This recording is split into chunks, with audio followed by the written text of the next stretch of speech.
Quisiera invitarlos a abrir su Biblia. Lo vamos a hacer en el Evangelio de San Lucas, en el capítulo 2. Evangelio según San Lucas, en el capítulo 2. Ahí vamos a meditar en los versículos del 1 al 20, donde encontramos algunas de las circunstancias del nacimiento de nuestro Señor Jesucristo. Y ese es el tema que queremos tocar en esta oportunidad: el nacimiento de nuestro Señor Jesucristo y las circunstancias que se dieron para ese nacimiento. Hay varias cosas que podemos encontrar aquí. La primera es las circunstancias políticas que había, y eso lo vemos en los primeros 3 versículos del capítulo. Después vamos a encontrar circunstancias familiares, y es interesante una serie de cosas que hay ahí acerca de la familia del Señor Jesús. Y posteriormente, a partir del versículo 8, algunas de las circunstancias espirituales que se dieron. Así que hay 3 aspectos principales que vamos a tocar. Pero quiero rogarles que inclinen su cabeza para orar.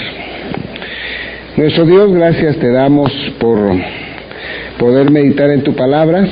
Gracias, Señor, porque siempre alimentas nuestra alma con lo que tú dices, con el pan espiritual, con el agua viva que necesitamos.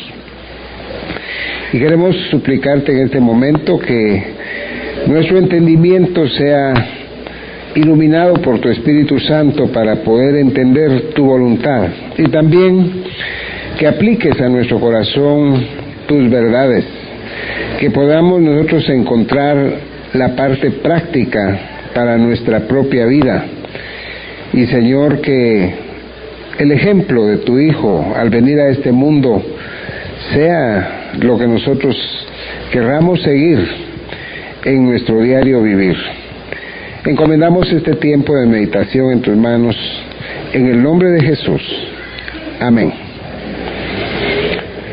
Veamos entonces estas circunstancias, algunas, porque la Biblia habla más que lo que está aquí en Lucas 2. Hay otros pasajes en los evangelios y en las cartas de Pablo inclusive que hablan de la concepción y de la vida del Señor Jesús, aún en el libro de los Hechos. Pero limitándonos al capítulo 2 de San Lucas, encontramos primero ciertas circunstancias políticas que se dieron. En el versículo 1 al 3 dice: aconteció en aquellos días que se promulgó un edicto de parte de Augusto César, que todo el mundo fuese empadronado. Y hay 2 cosas que quiero subrayar aquí de la época en que nació el Señor Jesús. Una es que estaba en la cúspide de su poder el Imperio Romano, el 4º imperio de los que profetizó Daniel, tanto en el capítulo 2 como en el capítulo 7 de su libro. Ustedes recuerdan que se había de levantar 4 imperios en este mundo, y el 4º estaba representado por el hierro en la imagen que soñó Nabucodonosor. Y esa imagen era con piernas de hierro y con pies de hierro. Lo interesante es que en la Biblia se repite el hierro en esa imagen, mientras que los otros metales no. Porque el Imperio Romano había de estar reinando cuando Cristo viniera la primera vez a este mundo. Y ha de estar reinando otra vez ese Imperio Romano cuando Cristo venga por segunda vez a la tierra. Por eso se repite el hierro en esa imagen, porque Cristo también viene 2 veces, una en su primera venida humildemente como vino, y la segunda vez como un gran conquistador, y así se cumplió. Augusto César era uno de los emperadores. Otra de las cosas es que Roma dominaba sobre el mundo conocido por el mundo occidental en ese momento, reinaba sobre todos. Era extraño el país que no estuviera bajo el imperio romano. Y otra de las cosas es que aquí se dice que hubo un edicto de que todos fueran empadronados. Y lo interesante es que eso significa que Roma sí tenía dominio sobre todos, porque podía pedirle a todo el mundo sus datos y pedir después los impuestos correspondientes, porque ellos no empadronaron solo para saber cuántos eran, era para ver cuánto de dinero iban a sacar de ahí también. Era un imperio poderoso.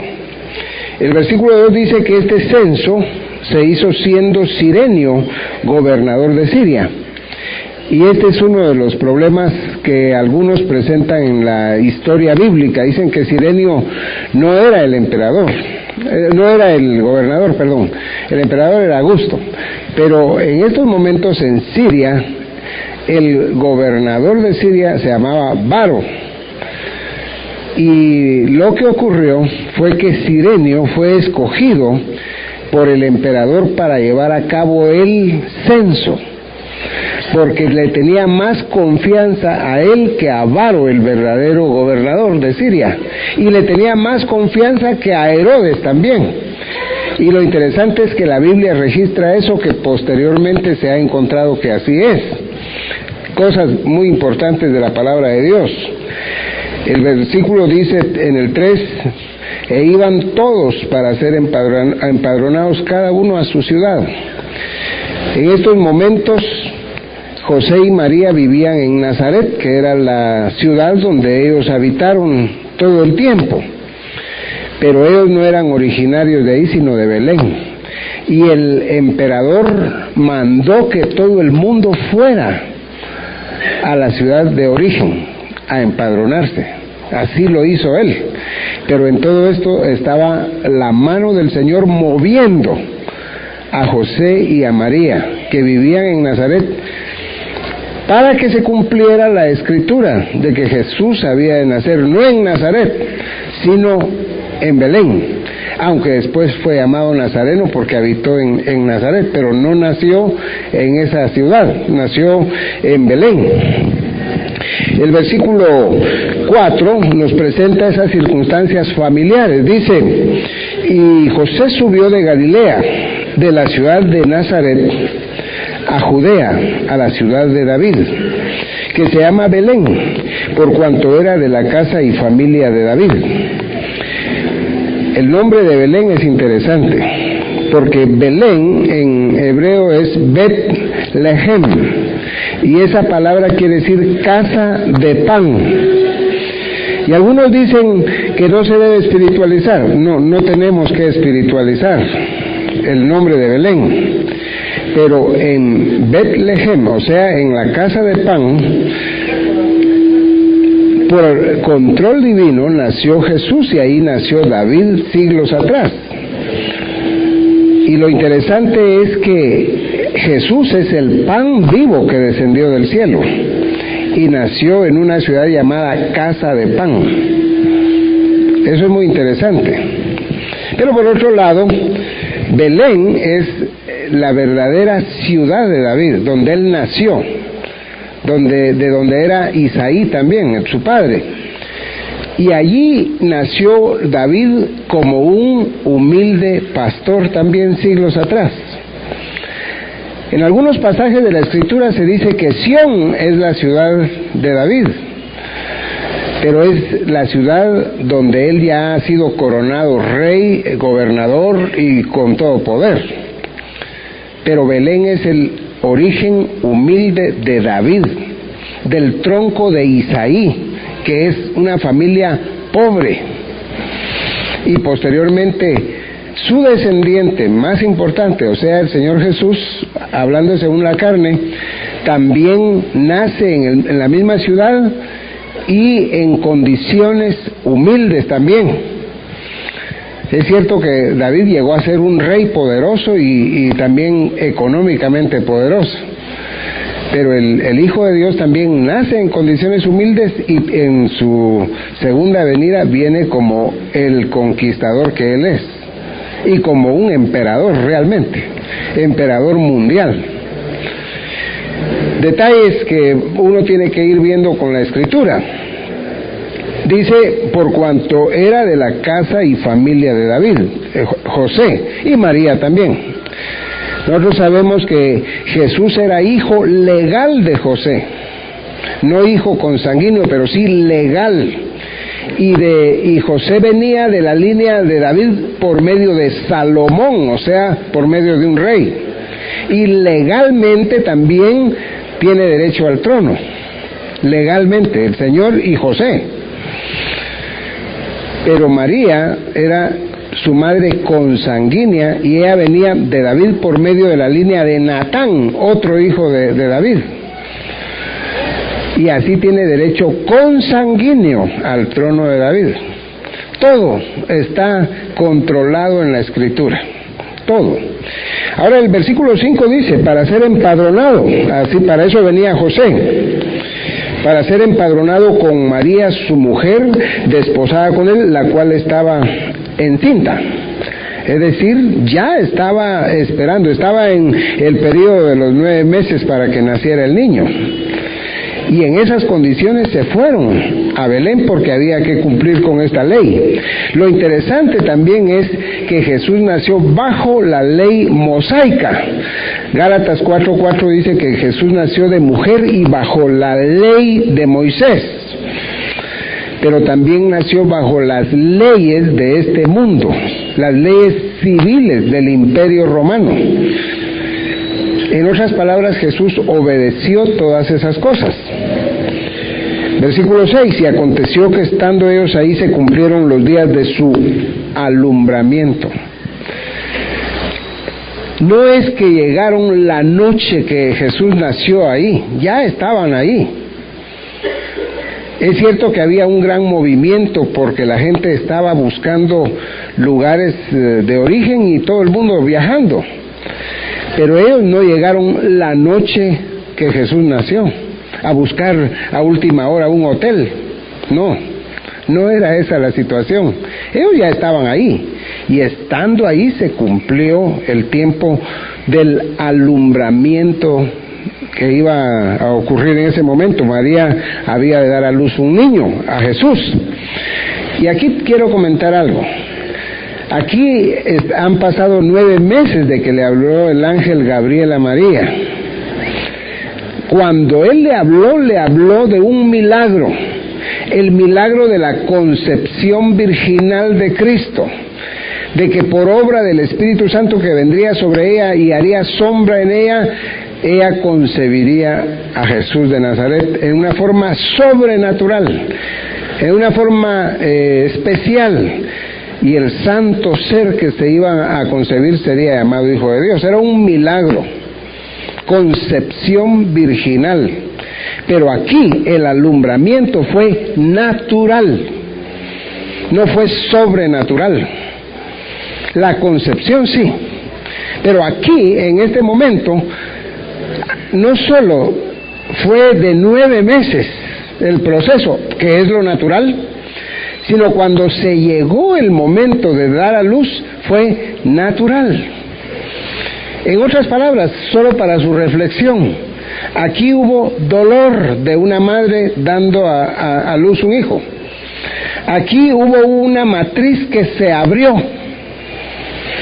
No hay que estar pensando en el concepto de que era una matriz clausa, o sea, cerrada, y que por un milagro atravesó sin romperse. Aquí todo fue normal. Eso es lo que vemos. Porque la Biblia no dice que aquí hubo un milagro de alumbramiento sobrenatural, sino era normal. Y eran los días de su alumbramiento. En otras palabras, hubo sufrimiento. Esta mujer necesitaba atenciones, necesitaba un buen lugar para estar y no lo tuvo. No lo tuvo. Había incomodidades, pobreza. Dice el texto, y dio a luz a su hijo primogénito. Otra palabra que es muy interesante, su primogénito. no su unigénito. La Biblia aquí no habla de un monogenés, o sea, de un único hijo, sino del primogénito. Y puede ser que una mujer tenga un hijo y ya no tenga más, que solo tenga el primogénito y se muera, y ya no tenga más hijos. Pero la Biblia tenía a mano el Espíritu Santo. Si quería decir que María no tendría más hijos, tenía a mano la palabra monogenés para decir que era su único hijo y que ya no tenía más. Pero utiliza la palabra primogénito. No es unigénito, sino primogénito. Cristo es unigénito del Padre Celestial, pero no necesariamente de María. Dice, dio a luz a su hijo primogénito y lo envolvió en pañales. Vemos aquí una cosa muy preciosa, y es que siendo Cristo el creador y sustentador del universo, ahora lo vemos aquí envuelto en pañales. Lo vemos en un estado verdaderamente de humillación, porque se ha hecho hombre, porque Él, como Dios, no necesita esto que estamos viendo aquí. Pero todo esto, por supuesto, lo hizo el Señor con el fin de rescatarnos a nosotros. Se hizo esclavo para sacarnos de la esclavitud a nosotros. Y lo acostó en un pesebre. Por supuesto que para un esclavo, cualquier lugar estaba bien. Para un esclavo. No podía estar pidiendo gustos un esclavo. Los esclavos de la época de Cristo, ni adultos estaban pidiendo gustos, mucho menos un niño que naciera de esclavos. No se le iba a dar de todo. Con solo que estuviera vivo ya era suficiente. Así que cuando Él se pone en un pesebre, nos está diciendo, basta con tener algo donde estar acostado. Hay varias cosas que se pueden ver aquí. Una es que Jesús está naciendo en un establo. Algunas personas dicen, pero ¿cuánto niño no nace así, pobrecito? Pero este era el eterno Hijo de Dios que se estaba encarnando. No era uno de nosotros común y corriente. Era el eterno Hijo de Dios, que había dejado el tercer cielo, donde Él recibe alabanza y gloria de serafines, querubines, ángeles, para venir a rescatarnos a nosotros. Sí, es cierto que hay mucho niño pobre y que no tiene cosas, pero Él era el eterno Hijo de Dios. Y dice, porque no había lugar para ellos en el mesón. Ahora, estaban en el mesón, pero no en lo mejor del mesón, sino en el establo. Y eso sí es interesante, el hecho de que Jesús haya nacido en un mesón, aunque no en una de las alcobas, en alguna de los buenos cuartos del mesón, sino en lo que sobra, en el lugar que no era el adecuado para las personas, sino para los animales, porque era mejor estar ahí que estar en la calle. Pero hay una cosa interesante. Cuando usted va a un mesón es porque usted ahí vive. Ahí vive usted en el mesón, ahí se va a quedar a vivir. Si usted va a un hotel, ahí se va a quedar a vivir en el hotel, esa es su residencia. No. Y por eso el texto nos está enseñando que Jesús venía en una actitud de peregrino. No se iba a quedar a vivir aquí en este planeta. No iba a vivir en un mesón para siempre. Esa no era la casa del Padre. Él dijo, en la casa de mi Padre hay muchas moradas y voy a preparar lugar para vosotros, porque esa sí es la residencia eterna. Pero los creyentes debemos tener una actitud de peregrinaje en este mundo, porque venimos a este mundo, estamos en este mundo y nos vamos de este mundo. No vivamos aquí como que eternamente nos vamos a quedar aquí. Pensemos que vamos a salir de este planeta. y que todas las cosas que tenemos son solo para mientras que estamos aquí. Hay que usarlas. Jesús usó el mesón, el establo y el pesebre, pero no estaba pretendiendo quedarse ahí a vivir. Es una lección que nos da aún la manera de nacer de Cristo. Él vivía mucho así en esas condiciones. Su ministerio, siempre otras personas le prestaban lugares.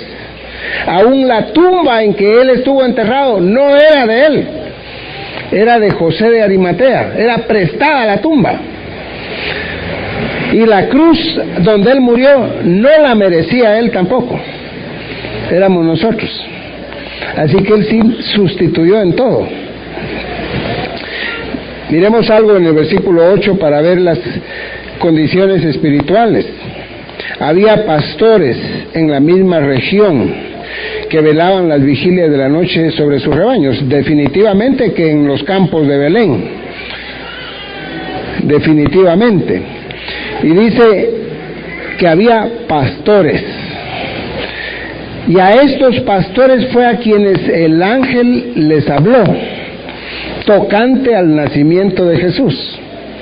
No le habló al sumo sacerdote en el templo, ni fue a hablarle al rey al palacio, el ángel. Le habló a pastores, le habló a gente sencilla, a gente que tenía fe y que tenía sencillez. ¿Cuánta falta nos hace a nosotros esa sencillez?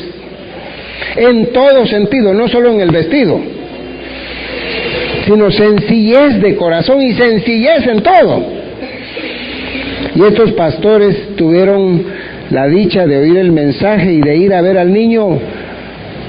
Dios los escogió porque Él prefiere esa sencillez y no la jactancia, no la vanagloria, la vanidad de los seres humanos, que precisamente porque tienen muchas cosas se ufanan y se llenan de humo. El Señor quiere sencillez, y esta gente era la más sencilla que había ahí. No se olviden ustedes que cuando Dios empezó a hablarle al pueblo de Israel, los patriarcas eran pastores también. Abraham era un pastor, Jacob era un pastor. Ellos eran siervos de Dios sencillos, de gran fe, pero con sencillez en su vida. No era gente jactanciosa, ni gente que quería grandezas, sino estaban felices de tener a Dios en su corazón. Ahora, hermanos, si con Dios en el corazón Él nos da grandezas, maravilloso. Pero qué triste cuando las grandezas de este mundo opacan, ahogan lo que hay para el corazón del ser humano. No deje que el dinero, ni nada que usted tenga, ahogue la vida espiritual para usted. Dice el texto aquí, había pastores en la misma región que velaban y guardaban las vigilias de la noche.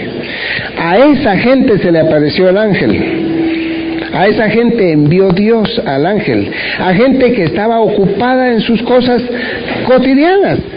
Cuidar ovejas, ese era el trabajo de ellos. Si hubieran sido carpinteros, hubieran estado con su serrucho. No envió el Señor al templo. Allá están haciendo culto, ahí sí vamos a enviar al ángel. Donde estén orando, cantando himnos y leyendo la Biblia, ahí sí. No. Él le mandó a este mensaje a gente que estaba ocupada en cosas que no eran necesariamente espirituales, pero esa gente sí era espiritual. No estoy diciendo que un sacerdote no puede ser espiritual. Ya vimos atrás a Zacarías, el padre de Juan el Bautista, un hombre espiritual. Pero a veces nosotros pensamos que Dios le habla solo a los que están leyendo la Biblia, solo a los que están orando. Hermano, no se equivoque. Dios le habla a todos los seres humanos y se revela en